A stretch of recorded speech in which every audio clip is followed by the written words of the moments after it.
আল্লাহ তাআলা নারীকে কেন পুরুষের পাঁজরের হাড় থেকে সৃষ্টি করেছেন, মাটি থেকে কেন নয়? আসলেও কি নারী পাঁজরের হাড় থেকে তৈরি? তাহলে কি যে পুরুষের পাঁজরের হাড় থেকে যে নারীকে সৃষ্টি করা হয়েছে তার সাথে তার বিয়ে হবে? এই কথাটির কতটুকু যৌক্তিকতা আছে? আমরা সকলেই কি মাটির তৈরি, নাকি কেবল আদম আলাইহিস সালাম মাটি থেকে তৈরি? প্রিয় দর্শক, আজকের এই ভিডিওটি অত্যন্ত তথ্যবহুল এবং গুরুত্বপূর্ণ হতে চলেছে। আমাদের মধ্যে অনেকেরই এই বিষয়টি সম্পর্কে ভুল ধারণা আছে, তাই এই ভিডিওর মাধ্যমে অবশ্যই আপনার ভুল ধারণাটি শুধরে নিন। এবং আপনি যদি একজন মুসলিম ধর্মাবলম্বী হয়ে খুশি হয়ে থাকেন তবে অবশ্যই কমেন্টে আলহামদুলিল্লাহ লিখে যাবেন, এবং মুসলিম হলে অবশ্যই ভিডিওটি শেষ পর্যন্ত দেখবেন এবং অন্যকেও দেখার সুযোগ করে দিবেন। প্রিয় দর্শক, আল্লাহ তাআলা পবিত্র আল কোরআনের মধ্যে ইরশাদ করেছেন যে নিশ্চয়ই আমি মানুষকে কালো ও ঠনঠনে শুকনো মাটি দিয়ে তৈরি করেছি। এই বর্ণনা মতে যখন আল্লাহ তাআলা হযরত আদম আলাইহিস সালামকে সৃষ্টি করার ইচ্ছা করলেন, তখন আল্লাহ তাআলা হযরত জিবরাইল আলাইহিস সালামকে হুকুম করলেন পৃথিবী থেকে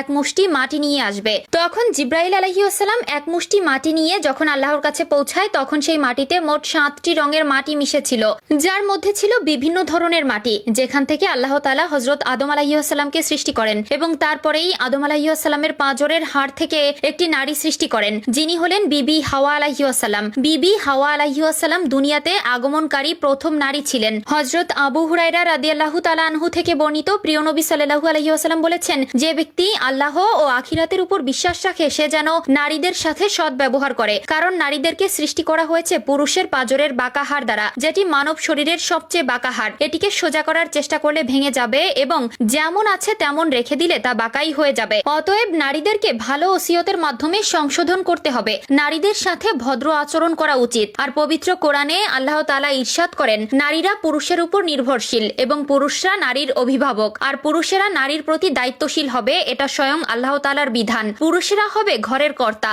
আর নারীরা হবে তার অর্ধাঙ্গিনী ও অধীনস্থ।